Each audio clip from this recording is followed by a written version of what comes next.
तर मंडळी, अ, सध्याची काय भानगड चालू आहे म्हणजेच तुम्हाला माहिती असेल की पाऊस काय करतोय किंवा काय होतंय. तर मांडणी पण करण्यात आली होती हिवाळा, उन्हाळा आणि पावसाळ्यामध्ये. कारण पावसाळा म्हणजे समजा 4 महिने एकच ऋतू राहतो.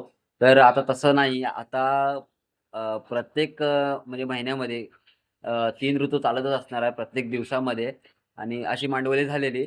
पण आता परत त्यांचा वाटतं काहीतरी फिसकाटला.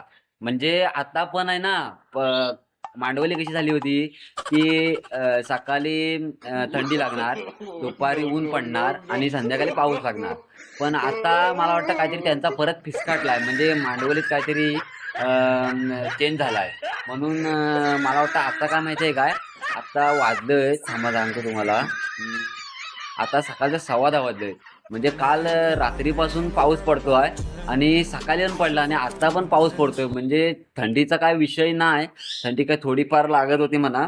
पण काहीतरी मला वाटतं परत फिसकाटलाय. परत आता मांडवली करतील तेव्हा आपल्याला काय समजेल. पण तिथपर्यंत आपल्याला शांत राहावं लागणार आहे. आणि वाटतं मला असं ऐकायला आलंय की हिवाळा जो ऋतू आहे त्याच्याकडे पावसानं ना थोडे दिवस मोजकेच मागून घेतला नाही. म्हणजे त्याला काहीतरी वाच कमी पडलं. आता उन्हाळ्यात पण दिवस मागून घेतला आणि मे महिन्यात आला होता. आणि आता पण मला वाटतं थोडे दिवस, एक महिनाभर तरी मागून घेतला नाही त्याच्यावर. त्याला काय पाहिजे काय माहित नाही बघा. आता पण एवढा वाढतोय ना पाऊस, म्हणजे विचारून सोय थांबा तुम्हाला दाखवतो. मांडवली परत काहीतरी होणार, त्यांचं पिसकाटलेलं आहे ना भांडण, तर परत आता जुळणार वाटतं. बघूया, थांबा तुम्हाला दाखवतो पाऊस लागतोय तो. काय पाणी आहे बघा, इकडे रस्ता ते तिकडे शेत आहे. आता आमच्या गावात शेती कापून झालाय म्हणून सोडा, पण बाहेरच्या गावात सगळी शेती कापायची आहे. म्हणजे जी कुरियाटाच्या कुरियाटा तशीच्या तशीच आहे. पण ह्या पावसानं सगळी वाटोळा लावला नाही.